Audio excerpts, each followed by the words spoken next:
পথ যদি আঁধার হয় তবে সত্য থেকো, আর পথ যদি আলোকিত হয় তবে বিনয়ী থেকো। এই সুন্দর স্ট্যাটাসটি দিয়েছেন ৫ আগস্টের পর তৈরি হওয়া নতুন এক চাঁদাবাজ। ৫ আগস্টের পর আমি অনেক আগে থেকেই বলে আসছি, ৫ আগস্টের পর এমন একটা শ্রেণী তৈরি হয়েছে যারা এমনভাবে চাঁদাবাজি করতে পারে, চাঁদাবাজি করে এসে সাধু সাজে। সেই সাধুর স্ট্যাটাস এটা। আপনারা জানেন আওয়ামী লীগের একজন নেত্রী, একজন এমপির বাসায় চাঁদাবাজি করতে গিয়ে বৈষম্য বিরোধী ছাত্র আন্দোলন এবং এই বাকছাসের নেতাসহ ৫ জন গ্রেপ্তার হয়েছেন। এর মধ্যে একজন আমার বাড়ির পাশে, নোয়াখালীর সেনবাগ উপজেলার নবীপুর ইউনিয়নের। আমার বাড়ি ২ নম্বর ওয়ার্ডে, তার বাড়ি ৪ নম্বর ওয়ার্ডে। আমি ওই এলাকার শিক্ষা প্রতিষ্ঠানেই পড়াশোনা করতাম, সেখানেই তার বাড়ি। এই ছেলের বাবা রিক্সা চালিয়েছেন, তার বড় ভাই রিক্সা চালিয়েছেন, এখন বাড়িতে বিল্ডিং তুলছেন।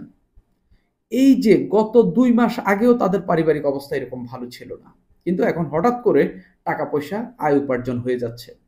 আমি তার ফেসবুকটা ঘাঁটতে ঘাঁটতে একটু নিচের দিকে গিয়ে দেখলাম কয়েকদিন আগে যে একজন শিক্ষা সচিবকে তার পদ থেকে সরিয়ে দেওয়া হয়েছে এইচএসসি পরীক্ষার কাণ্ড নিয়ে।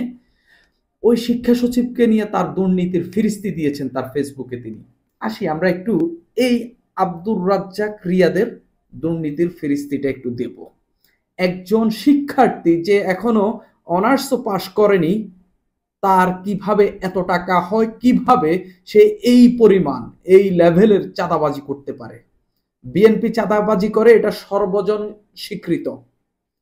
টেম্পো স্ট্যান্ডে ওইখানে সেখানে, কিন্তু বিএনপির এই পর্যায়ের একজন নেতা এভাবে চাঁদাবাজি করে না। যে এলাকায় মাস্তান তৈরি করতে পেরেছে, যে মোটামুটি ছাত্র দল পেরিয়ে যুব দলে যেতে পেরেছে, যার হাতে অস্ত্র গিয়েছে, যে জায়গা দখল করতে পেরেছে, বিএনপির সেই পর্যায়ের নেতারা চাঁদাবাজি করে। কিন্তু অনার্সে প্রথম বর্ষে, দ্বিতীয় বর্ষে, তৃতীয় বর্ষে পড়ুয়া শিক্ষার্থীরা বিএনপির ছাত্র দলের এরকম শিক্ষার্থীদেরকে আমি খুব কমই দেখেছি। কিন্তু বৈষম্য বিরোধী ছাত্র আন্দোলন এবং গণতান্ত্রিক ছাত্র সংসদ এনসিপি এমন নেতাই তৈরি করেছেন যারা অঙ্কুরেই চাঁদাবাজি শুরু করে দিচ্ছেন। আমি তার ফিরিস্তি বলছি, তিনি কোথায় কোথায় দুর্নীতি এই এই চাঁদাবাজি আরো করেছেন, আমি সেগুলোর ঘটনা বলবো। তার আগে একটু তার পারিবারিক অবস্থাটা বলে নিই। তার বাবার নাম আবু রায়হান, তিনি ফেসবুকে দিয়েছেন তার নাম হচ্ছে আব্দুর রাজ্জাক বিন সুলাইমান, অর্থাৎ তিনি সুলাইমানের পুত্র আব্দুর রাজ্জাক। তার তার বাবার নাম কখনো যে সুলাইমান এটা আমি এলাকায় খোঁজ নিয়ে কখনো শুনিনি, আমি নিজেও এলাকায় আমার চলাচল রয়েছে, আমি শুনিনি। আচ্ছা বুঝলাম, তিনি দিলেন। তা আব্দুর রাজ্জাক রিয়াদ, আব্দুর রাজ্জাকের রিয়াদের পারিবারিক অবস্থা খুবই কোন রকম দিন আনে দিন খায়। তার বাবা রিক্সা চালায়, ভাই একটা কিছুদিন রিক্সা চালিয়েছেন, এখন সম্ভবত ফুটপাতে হচ্ছে এই কাপড় চোপড় বিক্রি করেন। এলাকাবাসী, আমি অন্তত ৩ জনের তথ্য পেয়েছি। একজন আমার মামা হন, খন্দকার ইমাম নামে। একজন আমি যে প্রতিষ্ঠানে পড়াশোনা করেছি সেখানকার সিনিয়র হন জাবেদ ভাই। আরেকজনের নাম সম্ভবত সোহাগ ভাই। এই ৩ জন এই আব্দুর রাজ্জাকের পড়াশোনার খরচ চালান। ঢাকা শহরে আব্দুর রাজ্জাক যেখানে থাকেন, আব্দুর রাজ্জাক রিয়াদ, মোটামুটি তিনি জামাত শিবিরের ব্যাকআপেই ছিলেন। ব্যাকআপে ছিলেন বলতে মানে জামাত শিবির তো হচ্ছে শিক্ষার্থী, তাদের এলাকা ভিত্তিক যে বিভিন্ন প্রোগ্রাম রয়েছে সেখান থেকে উঠে আসা শিক্ষার্থীদেরকে তারা ঢাকায় সাপোর্ট দিয়ে থাকে, পড়াশোনার খরচপাতি দিয়ে থাকে, খুবই স্বাভাবিক। তিনি সেখানে এই যে জাবেদ যার নাম বললাম, তিনিও অনেকবার তাকে সহায়তা করেছেন এবং শিবিরের মেসে রেখেছেন। আমরা জানি ঢাকা শহরে শিবিরের অনেক মেস রয়েছে, সেখানে দুস্থ শিক্ষার্থীদেরকে অনেকেই দল করে বিধায় বা তাদের সংগঠনের সঙ্গে যুক্ত বিধায় বা সংগঠনের অনুসারী বিধায় সেখানে হচ্ছে তাদেরকে একবারে অল্প খরচে কিংবা নামমূত্র নামমূল্য নামমাত্র মূল্যে তাদেরকে সেখানে রাখা হয়। অর্থাৎ তিনি জামাত শিবিরের ব্যাকআপে ছিলেন। তিনি ফোকাসে কোচিং করেছেন। এই ফোকাস কাদের প্রতিষ্ঠান এটা সকলেই জানেন। কিন্তু তিনি দুর্নীতিটা শিবিরের ব্যানারে করেননি, জামাতের ব্যানারে করেননি, তিনি করেছেন বৈষম্য বিরোধী ছাত্র আন্দোলন এবং বাকছাসের ব্যানারে। তার এই যে পড়াশোনা প্রেসিডেন্সি ইউনিভার্সিটিতে, আমি দেখলাম প্রথম আলোতে একটা নিউজ হয়েছে, তার মা বলছে যে হচ্ছে তার বাবাই তার পড়াশোনার খরচ যোগায়। আসলে না, মূলত জামাত এবং শিবিরের পক্ষ থেকেই তার হচ্ছে পড়াশোনার খরচ চালানো হয়। জামাত শিবিরের এটাকে আমি খারাপ ভাবে দেখি না। একজন শিক্ষার্থী, গরিব শিক্ষার্থী যদি পড়াশোনা করতে না পারে, তাদের টাকা পয়সা বা অর্থ দিয়ে যদি সে পড়াশোনা করতে পারে, আমি এটাকে অ্যাপ্রিসিয়েট করি। এবং আমি এখনো বলছি না যে সে জামাতের ব্যানার ব্যবহার করে কিংবা শিবিরের ব্যানার ব্যবহার করে সে চাঁদাবাজি করেছে, কখনোই না। জামাত শিবিরের নেতা কর্মীদের কাছে বরঞ্চ অভিযোগ গিয়েছে, কিন্তু তারা আসলে প্রমাণ ছিল না বিধায় সেরকম কোনো ব্যবস্থা নিতে পারেনি। আমি বলছি, এই শিক্ষার্থী তার বাড়িতে একতলা বিল্ডিং হচ্ছে, অথচ তার পরিবারের যে টিনের চালার ঘরটা রয়েছে সেটা মেরামতেরও পয়সা ছিল না।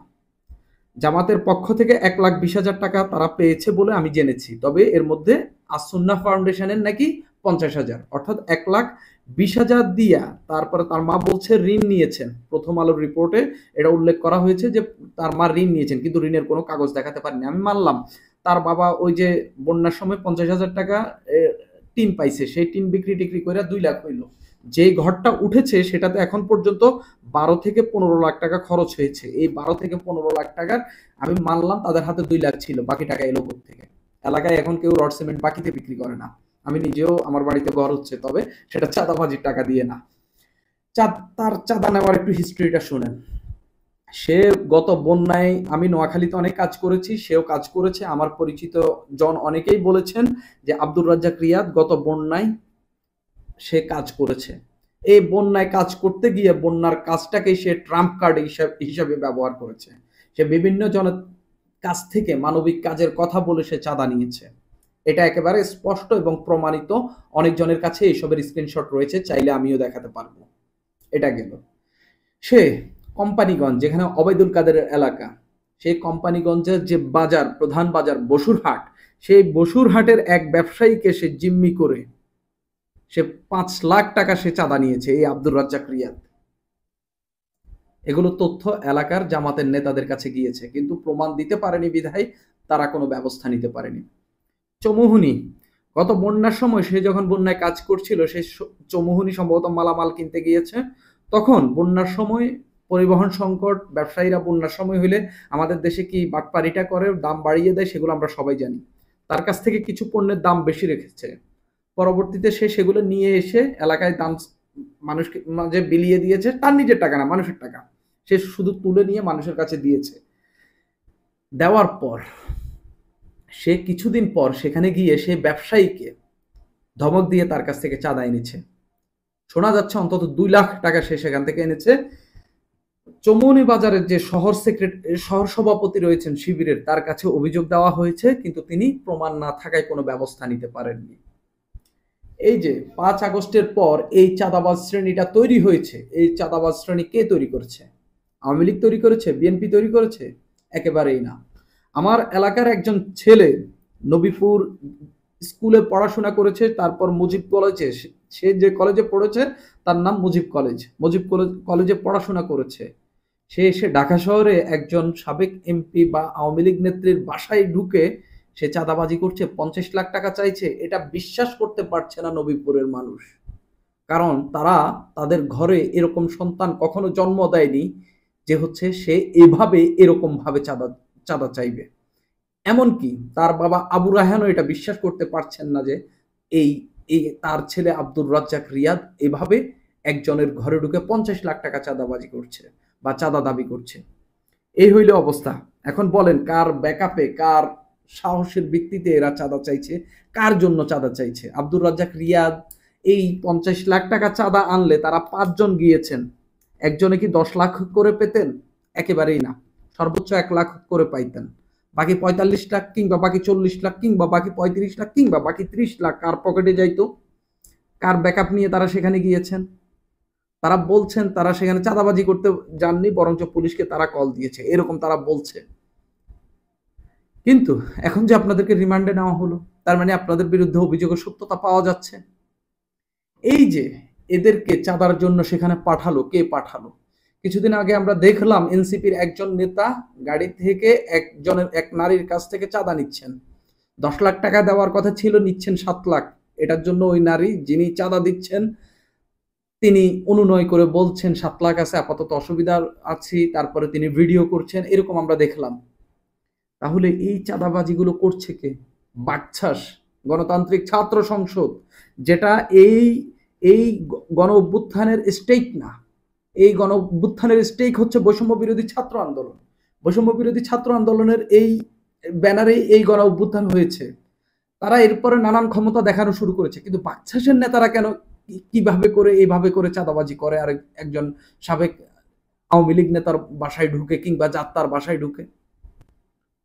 এই যে চাঁদাবাজ শ্রেণী তৈরি করেছে, এর দায় কার? কারা এদেরকে ক্ষমতা দিয়েছে? আপনারা দেখবেন এই যে এনসিপির পদযাত্রা চলছে সারা দেশে, এই পদযাত্রায় আপনারা দেখবেন তাদের নেতারা চাঁদাবাজের বিরুদ্ধে গর্জে উঠো নানান ধরনের স্লোগান দিয়ে থাকে। এই যে তাদের ভাতৃপ্রতিম যে সংগঠনগুলো এই কর্মকাণ্ডগুলো করে বেড়াচ্ছে, এগুলোর দায় কি আপনি বিএনপিকে দিতে পারবেন? বিএনপি পচে যাওয়া দল আমি মানলাম, বিএনপি বকে যাওয়া দল আমি মানলাম, বিএনপি চাঁদাবাজ দল। আপনারা কি করছেন? আপনাদের দিয়ে কি ভালো কিছু হবে? একেবারেই না। আপনারা বিএনপি আওয়ামী লীগের সমপর্যায়েও নেই, অন্তত চাঁদাবাজির দিক দিয়া সেদিকেও আপনি তাদের সমপর্যায়ে নেই। আপনাদের যে সাইজ, যে শক্তি, সেই শক্তি অনুযায়ী আপনারা অনেক বেশি গুণ করে ফেলছেন। আপনাদের সাইজ অনুযায়ী আপনারা মান্থলি সর্বোচ্চ 20 লাখ টাকা চাঁদা আদায় করতে পারবেন, কিন্তু আপনারা মাসে কোটি বা কয়েক কোটি টাকাও করে ফেলছেন। এগুলো এই দেশের মানুষ কখনো মেনে নেবে না। জাস্ট ভোট এলেই মানুষ দেখিয়ে দিবে যে আসলে তারা কি চায়। সুপ্রিয় দর্শক, আজ এই পর্যন্তই।